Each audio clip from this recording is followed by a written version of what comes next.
I'm finding myself in quite a deep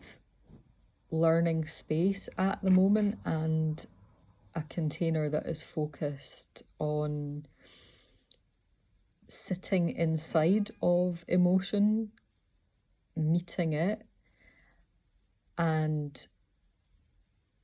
not shying away from it, equally not trying to distract or to shut down or to numb out. And that happens to be one of my biggest pieces of work, I would say, at the moment, because there's parallel development going on which is related to mindset.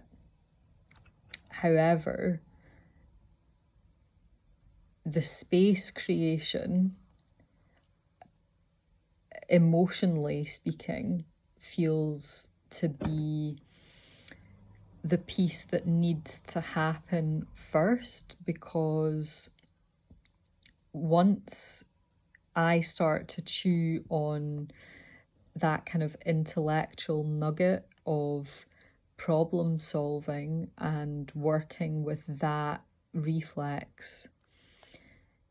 if there hasn't been a quality of space created for the emotional expression to be heard and acknowledged and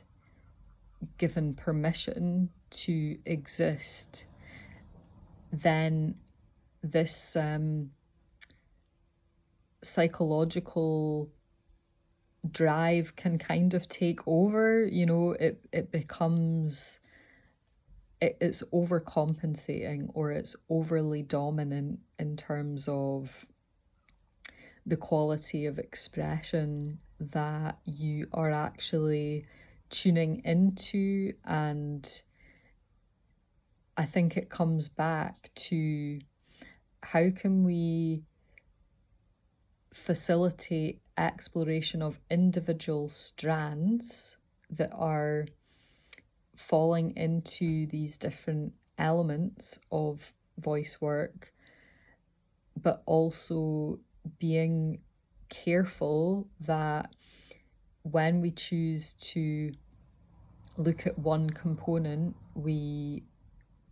don't overemphasize that to the compromise of other aspects of expression. So it's a tricky one to articulate, because from the kind of philosophical perspective of introducing ideas of balance and harmony and co-creation, interrelationship, complementary, supportive intersection of these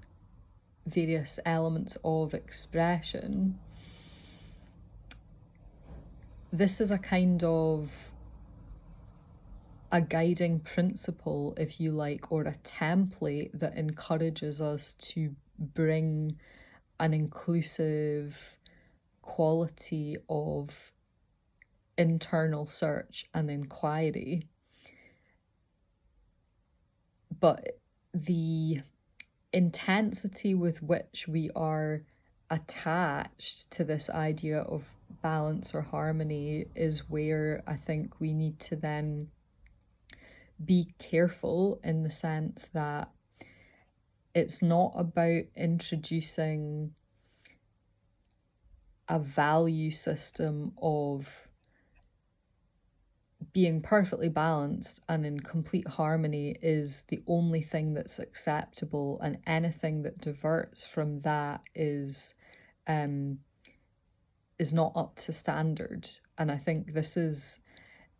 when we're in a period of personal development and we are getting feedback from all of these different avenues and we're entering into the kind of space of like the dialogical self with all these facets, how can we continue to make reference to the bigger picture and an overall intention of inclusivity and balance, whilst not letting that become a kind of prison or a construct that actually becomes limiting for us, or it becomes kind of like an authoritarian sort of, this is a goal that you need to strive towards, and if you don't touch that or reach that in some way, that you are failing. And this is why it's interesting with the work that falls into that kind of psychological space, because when there is an overemphasis there, and when that's kind of leading and running things, it can be quite a harsh master, you know, this internal self-talk, which is also part of the energy of that, is tapping into archetypes like the inner critic, or the teacher, or the strict parent, you know, and we're giving voice to all of these different parts, but without the balancing aspect of space for the emotional self to actually swim a little bit in what could be fallout from that, or what could be things that have been elicited or that have bubbled to the surface, or even been triggered by something, and that we have also honored that by allowing it to arise, to be heard, and then for it to release,